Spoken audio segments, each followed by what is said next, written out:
Shalom sobat. Sobat, ini ada yang berkomentar 1 Timotius 6 ayat 16 udah jelas tapi nggak paham-paham. Nah sobat, kemungkinan kamu ini yang tidak jelas dan nggak paham-paham mengenai ayat ini. Karena ayat ini menjelaskan bahwa Yesus Kristus adalah Tuhan. Makanya baca Alkitab itu, baca perikop lengkapnya dengan baik supaya kamu paham. Jangan comot-comot ayat, apalagi copy paste gitu sobat ya. Jadi saya menjelaskan untuk kamu mulai ayat 14 sampai 16. Saya baca 1 Timotius 6 ayat 14. Turutilah perintah ini dengan tidak bercacat dan tidak bercela hingga pada saat Tuhan kita Yesus Kristus menyatakan dirinya. Berarti apa?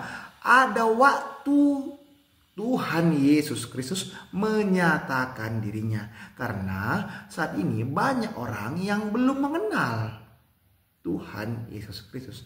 Makanya ada waktunya, ada saatnya Tuhan Yesus Kristus menyatakan dirinya bahwa Yesus Kristus adalah Tuhan. Yohanes 10 ayat 30, aku dan Bapa adalah satu. Tuhan Yesus Kristus menyamakan dirinya dengan Tuhan, dengan Bapa. Yang kedua, ayat 15, yaitu saat yang akan ditentukan oleh penguasa yang satu-satunya dan yang penuh bahagia, Raja di atas segala raja dan Tuhan di atas segala Tuhan. Jadi yang kedua, kamu harus tahu dan paham siapa itu Raja di atas segala raja dan Tuhan di atas segala Tuhan, yaitu Yesus Kristus. Tuhan Yesus Kristus adalah Raja di atas segala raja dan Tuhan di atas segala Tuhan. Kita baca Wahyu 19 ayat 13 dan 16. Dan ia memakai jubah yang telah dicelup dalam darah dan namanya ialah Firman Allah. Dan pada jubahnya dan pahanya tertulis suatu nama, yaitu Raja segala raja dan Tuhan segala Tuhan. Jadi Raja segala raja dan Tuhan di atas segala Tuhan ialah Tuhan Yesus Kristus, yaitu Firman Allah.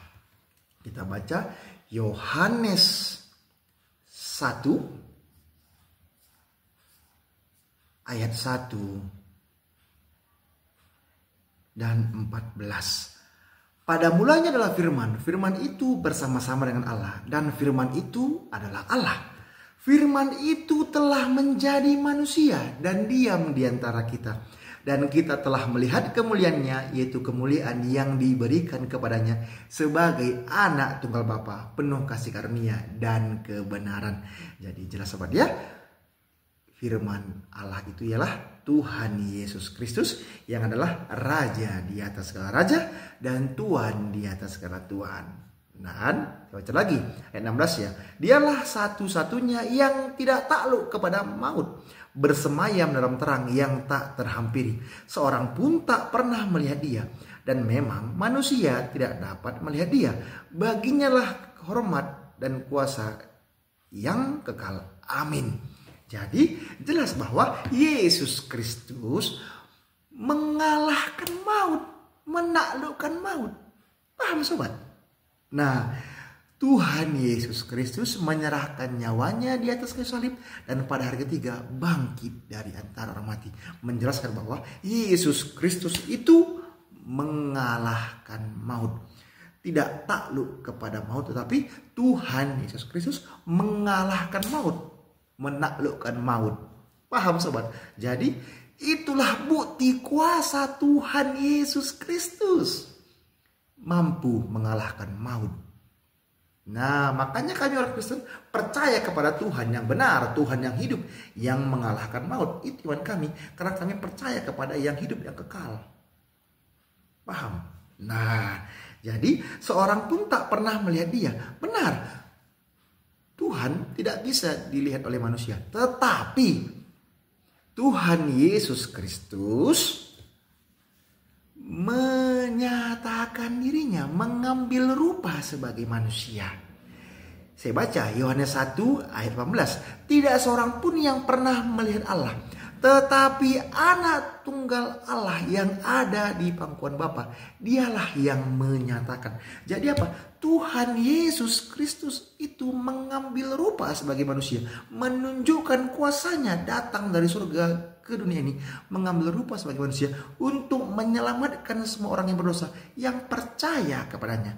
Sebab upah dosa ialah maut, tetapi karunia Allah ialah hidup yang kekal dalam Kristus Yesus Tuhan kita. Roma 6 ayat 23. Begitu sobat. Jadi baginya lah hormat dan kuasa yang kekal. Amin. Itulah iman kami sebagai orang Kristen. Saya tambahin lagi untuk kamu sobat ya. Yohanes 8 ayat 12. Maka Yesus berkata pula kepada orang banyak, katanya, akulah terang dunia. Barang siapa mengikut aku, ia tidak akan berjalan dalam kegelapan, melainkan ia akan mempunyai terang hidup. Yesus Kristus adalah terang dunia. Nah, jadi 1 Timotius 6 ayat 14-16 ini menjelaskan bahwa Yesus Kristus adalah Tuhan. Makanya kenali Tuhan Yesus Kristus sobat. Kamu harus mengenal Tuhan Yesus Kristus supaya kamu mengetahui dan mengenal Tuhan yang benar. Itulah iman kami sobat. Makanya baca lagi Yohanes 14 ayat 7. Sekiranya kamu mengenal aku, pasti kamu juga mengenal Bapakku.